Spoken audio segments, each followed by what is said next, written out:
ಕೊತ್ತಂಬರಿ ಸೂಡಿನಟ್ಟು ಈಟಗಳಾಗುತ್ತಿದೆಯೇ? ಒಟ್ಟಾರೆ ನಿಮ್ಮ ತಲೆ ನನಗತೆ ತಾಮ್ರ ತಂಬಿಗೆ ಆಗುತ್ತಿದೆಯೇ? ಹಾಗಾದರೆ ನಿಮಗೆ ತಿಂಡಿಲೆ ಮನಗಂಡ ಫುಲ್ಲ ದಡಸವಾಗಿ ದಟ್ಟವಾಗಿ ಕೆಟ್ಟ ಕರಿಜಾರ ಕರಾಗ 4-5 ಮಳ ಮಾರುವುದು ಕೂದಲ ಬೇಕೆ? ಗಾಳಿಗೆ ನಿಮ್ಮ ಕೂದಲು ಚಂದ್ರ ಪಂದ್ರ ಹಾರಾಡಬೇಕೆ? ಪಿಕ್ಚರ್ದಾಗಿನ ಹೀರೋಣಗತಿ ನಿಮ್ಮ ಕೂದಲು ಮಿರಿ ಮಿರಿ ಮಿಂಚಬೇಕೆ?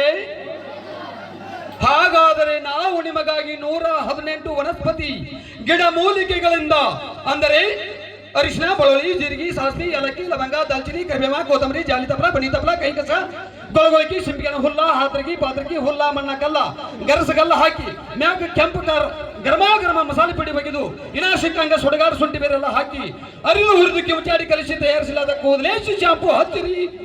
3 ದಿನ ಬಿಟ್ಟು ತಿಕ್ಕಿ ತೊಳೆಯಿರಿ. ಹೆಚ್ಚು ಕಡಿಮೆ 1,26,18,420 ಕೂದಲುಗಳು ಕುದುರೆಯಂಗ ಆಡದಿಪ್ಪಷ್ಟು ಹರಿಗಲ ಸರಣಿ ಶವನಂಗ ಬರುತ್ತವೆ. ಆದರೆ ಸ್ವಲ್ಪ ತಳ ಹಿಡಿದ ತುಲಿತನ ಬಗ ಉರಿಯುತ್ತದೆ. ಆದರೆ ಆಮೇಲೆ ನೋಡಿ ತಲೆಯ ಭಂಗಿ ಬಾಚ್ಕೊಳ್ಳಿ, ಪೌಡರ್ ಹಚ್ಕೊಳ್ಳಿ. ಇದೇ ಕೂದಲೇಶಿ ಶಾಂಪುದ ಸ್ಪೆಷಾಲಿಟಿ. ಇಲ್ಲಿ ಬರೋಳು ಇನ್ನೊಂದು ಪ್ರಾಡಕ್ಟ್ ಐತೆ, ಆಮೇಲೆ ಬರ್ತಾನೆ. ಎಲ್ಲರೂ ಕಾರ್ಯಕ್ರಮ ಬಹಳ ಅದ್ಭುತವಾಗಿ ನಡೆಯಕತೈತಿ. ಇವತ್ತ ಮಲ್ಲಿಕಾರ್ಜುನನ ಜಾತ್ರಾ ಮಹೋತ್ಸವದ ಕಂಡಿ ಐದೇಶಿ ನಿಮಿತ್ತವಾಗಿ ನಡೀತಕ್ಕಂತ ಇದೊಂದು ಶುಭ ಆರ್ಕೆಸ್ಟ್ರಾ ಬಹಳ ವಿಜೃಂಭಣೆಯಿಂದ ಕಾರ್ಯಕ್ರಮ ನಡೀತೈತಿ. ಮತ್ತ ಅಡ್ವರ್ಟೈಸ್ಮೆಂಟ್ ತಗೊಂಡು ಮಾತು ಬರ್ತಾರೆ. ಸ್ವಲ್ಪ ಎಲ್ಲರೂ ಶಾಂತ ರೀತಿಯಿಂದ ಕುಳಿತುಕೊಳ್ಬೇಕಾಗಿ ನಾವು ಓಕೆ